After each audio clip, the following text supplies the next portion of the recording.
को बीजेपी ने पार्टी से निकाल दिया है। पार्टी ने उन पर अनुशासनात्मक कार्रवाई की है और आपको बताएं कि पवन सिंह काराकाट संसदीय सीट से निर्दलीय चुनाव लड़ रहे हैं और यहीं से एनडीए समर्थित उपेंद्र कुशवाहा चुनावी मैदान में हैं। बीजेपी ने पार्टी विरोधी गतिविधियों में शामिल होने के लिए प्रदेश अध्यक्ष सम्राट चौधरी के आदेश से पत्र जारी किया है और पत्र में लिखा गया है कि पवन सिंह एनडीए के अधिकृत उम्मीदवार के खिलाफ चुनाव लड़ रहे हैं और यह कार्य पार्टी विरोधी है। इससे पार्टी की छवि धूमिल हुई है। अनुशासन के खिलाफ काम करने के लिए पवन सिंह को पार्टी से निष्कासित किया गया है। तो पवन सिंह को यह पत्र जारी किया गया है और उसमें बताया गया है कि अनुशासन के खिलाफ आपने ये कार्य किया और आपको दल विरोधी गतिविधियों को ध्यान में रखते हुए पार्टी से निकाला जा रहा है, तो ये निष्कासित किया जा रहा है। अरविंद शर्मा, प्रदेश मुख्यालय प्रभारी, बीजेपी बिहार। पवन सिंह को बीजेपी ने बाहर का रास्ता दिखा दिया। पवन सिंह को बीजेपी से निष्कासित करने पर सियासत शुरू हो गई। पवन सिंह को बीजेपी से निष्कासित करने पर सम्राट चौधरी ने सफाई देते हुए कहा कि पार्टी के खिलाफ काम करने पर ऐसी कार्रवाई समय समय पर होती रहती है। तो संजय मयूख ने कहा कि पार्टी के खिलाफ कोई भी व्यक्ति चुनाव लड़े, उस व्यक्ति को पार्टी निष्कासित करती है। मंत्री जमा खान ने कहा कि पार्टी के खिलाफ चुनाव लड़ेंगे तो कार्रवाई होगी।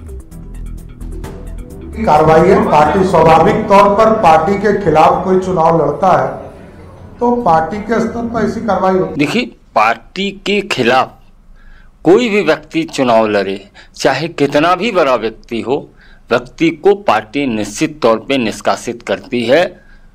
और यह निर्णय माननीय पार्टी के प्रदेश अध्यक्ष यानी पार्टी का निर्णय है कि पवन सिंह जी का निष्कासन हुआ है। लेकिन बिहार की 40 के 40 सीट एनडीए गठबंधन जीतेगी, यह निश्चित है, क्योंकि जनता का अपार आशीर्वाद माननीय प्रधानमंत्री नरेंद्र मोदी जी के साथ। मैं भारतीय जनता पार्टी के इस फैसले का स्वागत करता हूं। भारतीय जनता पार्टी यूं भी अनुशासन के मामले में सक्रिय रहती है और गठबंधन के लिए जो प्रतिबद्धता है वो मजबूत है। लिहाजा काराकाट में हम लोगों के उम्मीदवार उपेंद्र कुशवाहा जी जो गठबंधन के सीनियर लीडर हैं, उनके विरुद्ध जो उम्मीदवारी है वो एनडीए गठबंधन को कमजोर करने के लिए थी। काराकाट तो है ही है, तो पार्टी की गतिविधियाँ सही नहीं रहेगी तो यही नहीं होगा। किसी भी पार्टी में होता ही है। जब पार्टी चुनाव लड़ा रही है, एनडीए चुनाव लड़ रही है और एनडीए के खिलाफ आप चुनाव लड़ेंगे तो निश्चित तौर पर आप समझ रहे पार्टी को काम नहीं कर रहे हैं। आरजेडी ने पवन सिंह पर कार्रवाई को लेकर बीजेपी पर निशाना साधा। आरजेडी ने कहा कि बीजेपी ने इतनी देर से फैसला क्यों लिया, बीजेपी में भगदड़ मची है।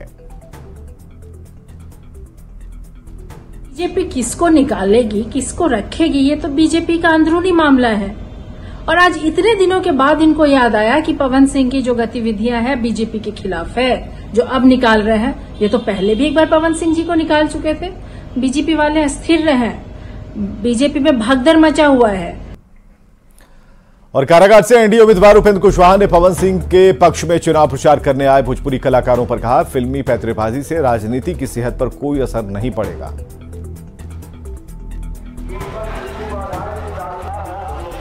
फिल्म स्टार की क्या जरूरत है भाई? वोट यहाँ जनता की भी, जनता की सेवा का मामले में सिनेमा दिखाना है कि फिल्म स्टार आएगा।